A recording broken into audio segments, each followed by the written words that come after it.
Welcome back, everyone. Michael here with Offshore Citizen. Today I'm going to talk about another investing topic, which is something that I don't hear people talk enough about, in my opinion, which is different investing for different seasons. Now, Ray Dalio is pretty famous for talking about different economic seasons, and so that factors into it. He has some really specific things in his all-weather portfolio or all-seasons portfolio, depending on whether you're doing the Tony Robbins version of it or his version of it. But we're going to talk today about kind of what I've observed from the people that I know who do the best really consistently and just have like insane returns, and kind of things that I've learned over the years, and hopefully they're going to help you with your investing. Before we dive into that, if you haven't already, please hit the subscribe button, hit the notification bell, make sure you don't miss out on any of our future videos. I try to produce great content for you each and every day. And if you're at all interested in international tax planning, like how to structure yourself, how to like reduce your taxes to as possible, if you're probably coming into tax season, if you don't like paying high taxes, if you want to reduce your tax bill, previous years not so helpful, but going forward, reach out to me. You can book a call, clarity.fm/Michael Rosmer. We can book to discuss, international tax planning, forming companies, opening bank accounts, helping you with residencies, citizenships, where to move, how to get backup passports, all that kind of stuff. Check out our websites, offshorecitizen.net, offshorecapitalist.com. You can send us messages there, and let's dive into it. Okay, so one of the things that, when I started to intellectually learn about investing, so basically, of course, when you're very young, you don't know anything. I remember the first time I ever had an opportunity to make investment decisions. My mom brought me to the bank, and we were going to put some money into a education savings fund for me, and the banker laid out this list of mutual funds for me, and I looked at the ones with the highest percentages next to them, and I said, that one, terrible idea. This was in the 90s, dot-com booms and all these kinds of things. So anyway, this is, bad way to invest, but that's fine. That was not I wasn't intellectually learning about it at the time. Later on, I had some experiences being exposed to it was during the real estate boom. Okay, so everything's kind of going nuts, 2005 through to 2008 or 2004 through to 2000, whatever those numbers are, approximately in there. And seeing some people, do really well. A friend of mine, bought a place and, sold it a year later for, 100% gain. I was like, wow, that seems pretty good. He'd only put down, 10% or whatever the number happened to be. So that was a really good return on his money. For us at the time, this is a lot of cash that you just generated. And getting connected with various different real estate development groups and thinking oh, this is how rich people make money. This is the secrets. Poor people, they don't know this. Total nonsense, 100% loss for investors. But learning through that, getting to know people who are investing, etc., started to conceptualize different theories and ideas of how to invest better. Okay, and from that, it led to my really kind of digging into value investing principles. So trying to understand Warren Buffett, reading a lot of his stuff, reading Howard Marks, obviously The Intelligent Investor, Ben Graham, Securities Analysis, Common Stocks, Uncommon Profits, which is another one that Warren Buffett recommends. These types of things, and really trying to buy value, trying to pick solid companies that you knew you could value, holding for the long term, this whole mindset, right? And that's fine. You can do relatively well that way. You can get decent returns and take on relatively little risk and be okay. What I noticed was in the process, I had some friends who they were investing and they were doing way better than this, right? Consistently way better than this. And I had clients who, they would pull just insane returns. I remember this one year, very close friend and client did an investment in 6 months, 7x his money, right? And part of that was luck, right? And he was willing to admit it. He wasn't oh, hey, I'm so smart. That was one of the things I appreciate about him for that. But he was able to kind of show me how the bet made a lot of sense given, a variety of different other factors. And so I started to try and observe these people and say hey, how can I learn to do something similar, okay? And one of the things that I noticed is really, really important that maybe is not accounted for, and I was kind of against it because I was always against trends, but there are times when in the market, just everything is going up. It's just the market's on fire. And it was famous that during the dot-com booms, a random monkey throwing darts at a board, picking stocks, were beating, stock analysts, etc. And that's the truth. Is like that sort of thing will happen. If you go to 2017 when there was the crypto boom, I mean, there were ICOs that were like nothing, just total garbage. That I remember a client calling me up and being like, "Hey, I put in $50,000 and it was worth $2 million 2 weeks later," and then calls back a week later, says, "Ah, it went down to $200,000." Like this sort of just no sense, no rationality to it, right? But and at first I was like very against that. I was kind of preaching against like, oh, in the long run it's better to stick to the fundamentals, go with this. But I found that in practice that wasn't true. Okay, in practice, some people were doing really well on their investing, and it was like more than just luck, right? Of course, there's some people who are just getting lucky, right? But there were some people who like consistently made good decisions.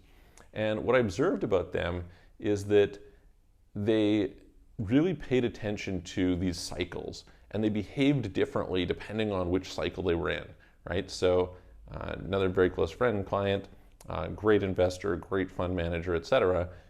He was somebody who went and he would buy in when the market was really good and, pulled some great returns. And when the risk to reward wasn't good, he's like, great, I'm out, gonna go and put my money into something else. And, then when everybody else was kind of going through a period of stagnation or whatever, he was making good income off, something else, and just consistently doing this year after year, right? So I think it's worth it to understand this principle of trying to pay attention to where we are in the market cycle of things. So for example, we just finished going through 2020, and 2020 was one of these years, right, where Chris Sacca, a very famous angel investor, put a post out on Twitter recently where he said something to the effect of like, for all you guys who got into stock investing and made a bunch of money this year, I have news for you, you're not smart, you just like got lucky with a bull market and you should take some money off the table. And whether it turns out that the market goes up a lot in 2021, nobody really knows that, but there's a lot of wisdom to what he's saying. At the same time, the wisdom is that the types of behaviors that you should do when things are really good, when things are in an uptrend, are different than what you should do in a downtrend, which is different than what you should do in like times of uncertainty, okay? So what I've observed is that, first of all, things rarely just, they don't perform according to fundamentals, that's one thing. And they rarely just kind of like go along consistently. So if you say, hey, listen, this property doubled in 10 years, what you really find when you dig into the numbers, it probably doubled over the course of 2 years, right? Most of that time it did very little, right? I could look at Bitcoin, for example, and so Bitcoin, has doubled its all-time high just in the last, whatever it is, month or so. And you could say, okay, great, if I had held Bitcoin from 2017, peak in 2017 in December until today, it's doubled. It's like, yeah, but really what happened is it went way down, and then it went up a while, then it went down further, then it went up a bit, and it kind of hovered around there, and then it had this run up, right? And, so basically, you didn't want to be in Bitcoin late in 2017. You wanted to be out because, it basically went down and you were sitting there, and the problem with it is you had this opportunity cost. You could have held that for quite a while. And this is the problem I have a lot with gold bugs. So there's some people who are like, they're really like into gold, right? And the truth is there's times when buying gold is a smart thing, and there's times when buying gold is a bad thing. I had friends who in, 2012 or whatever, when gold maxed out at like $1,800 or whatever it was, they're like, oh yeah. And I'm just like, this is dumb. Like, you shouldn't buy when things are kind of at this crazy top of the market. And they're like, oh, it doesn't matter. Like, it's going to come back. And it's like, yeah, but by being stubborn about that, you missed out on, basically from 2012 to 2020, there was zero gains in gold, right? So if you'd bought in 2012 and held till 2020, you made 0%. And in the meantime, the stock market returned tremendous gains in that time, right? So your cost was your opportunity cost. Charlie Munger will say, like, the real cost is opportunity cost, okay? And so the smart thing, like I would tell clients in late 2017, it was like, hey, look, you may want to sell some of your crypto and buy some gold. Now it turned out crypto went very badly. Gold had like a period of slide, and then went fairly good, kind of more recently, right? So that was a little bit better than holding crypto, I guess, at that point in time, but it wasn't like the most amazing decision. The most amazing decision probably would have been flipped into like something high interest earning fixed income or something like that, right? Anyway, the point is, what you want to do is different depending on where you're at in the cycle.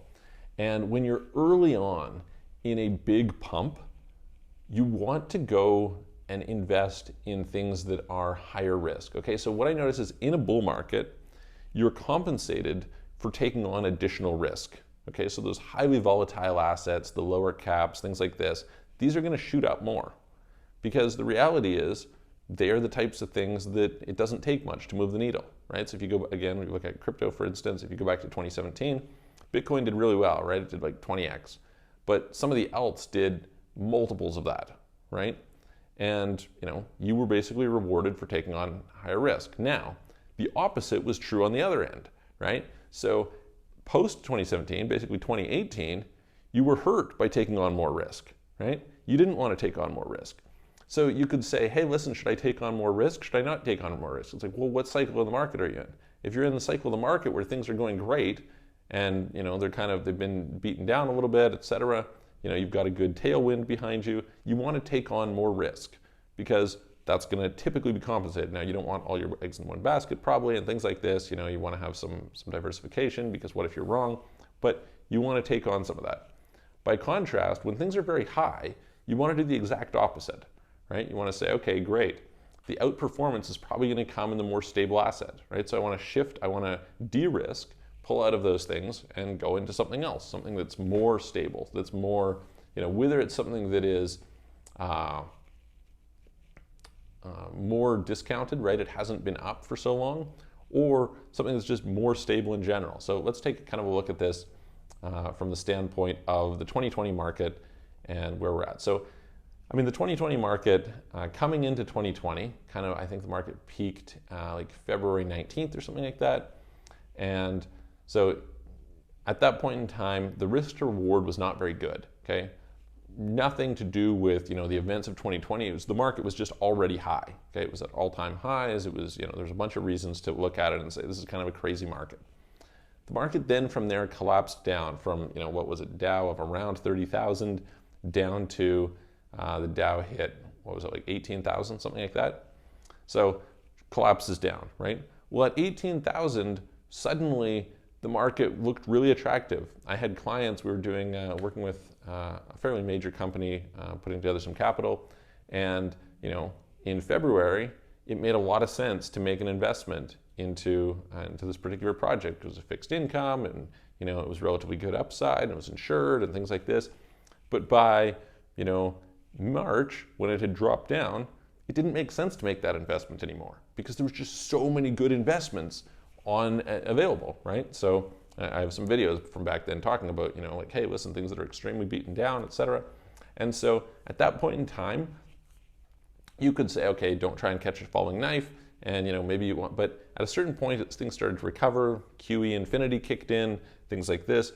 At that point in time, the idea was not just to buy in, but you were compensated for taking on greater risk, right? That was kind of the basic. Like if we look, Tesla was the best performing stock in the S&P 500. Was Tesla a low risk bet? Not really, right? It was a pretty high risk bet. Etsy did pretty well. Was Etsy a low risk bet? Certainly it was a volatile bet. I guess that's what I'm saying. Is like, let's remove risk from the conversation. High volatility. Purple Mattress did well, right? Beyond Meat had like a little run there. But to go and to buy Walmart was not really a very smart move at that point in time. To go and buy, a lot of these bigger, more established companies was not really the best move because they just couldn't push those same numbers. It was just not possible. To go and buy like AT&T or Verizon or something, that was not the time to do that. To buy the bank stocks, right? Banks, big, stable institutions, consistent cash flows. Those were attractive in terms of their price earnings ratios were good, their dividends were good, et cetera. But in that type of a market, you're not compensated for buying those types of assets, not on a relative basis, right? Your opportunity cost is not so good. So they're throwing lots of money. You want to risk up. So, okay, great. The market inflates. It goes up to, late 2020, right? Well, by late 2020, the valuations have gotten ridiculous, right? It's, first of all, the market is at all-time highs by almost every metric, right? And now a lot of these companies that looked cheap before or had a lot of upside in them, even if they have some upside, you're like, ooh, it's starting to look a little dicey. Well, what makes sense at that point in time? Should you keep doing the same strategy? Should you keep saying, hey, I'm going to buy into high upside stuff, buy into high upside? No, the market conditions have changed. Now, probably what you want to do, and this isn't to say that you can't keep going up, but is you want to shift into things where you can do value add. You want to shift into things where you maybe are backed by stable assets. You maybe want to shift into things that are, like fixed income, ideally highly liquid, so that you can go and you can be flexible.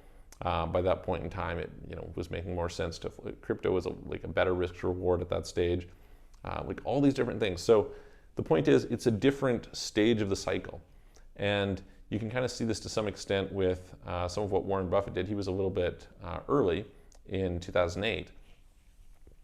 But it was like, what was he buying, right? There was uncertainty because things were going down. So was he busy buying, a lot of pure stocks? No, he was buying like preferred shares that were convertible, right? So he was like, okay, great. He bought, I think, Goldman Sachs preferred shares convertible to Class A shares that paid him like a 10% dividend.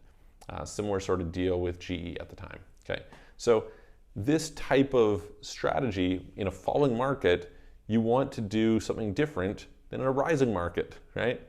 It's just different.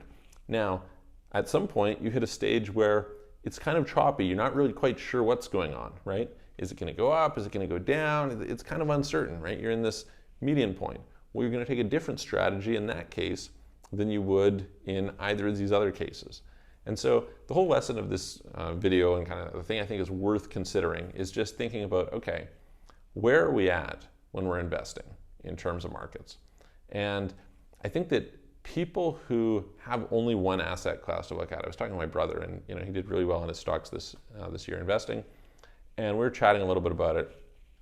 And I'm like, look, somebody who only invests in stocks is at a big disadvantage, because there is times when stocks are just not the best asset to invest in. So you want to have an array of different options. I did a video a while ago on film finance, very uncorrelated different investments. Somebody sent me the other day, I don't understand it too well at this point in time, but litigation finance, another interesting uncorrelated asset, right? You can look at commodities, precious metals, like I said, private loans, I mentioned this sometimes, different real estate. Now you can have, single family homes, you can have development. These are different types of assets, right? Having an array of different options available to you and saying, okay, here's where we are. So, like if I look at myself this year, there's a particular high upside investments that I'm making right now. And I expect, my hope is that I'm going to be able to get enough of a sense that we can get some decent upside on that. And then I'm going to flip into more fixed income or like more steady income, low downside assets, because I'm less sure about the risk profile at that point in time. It could be that I'll be wrong on the timing. It could be that my assessment of the market is wrong. That's all possible. But I think understanding this, and this is a different approach from normal conventional diversification. Normal conventional diversification basically says, okay, great, I'm just always going to hold all these things.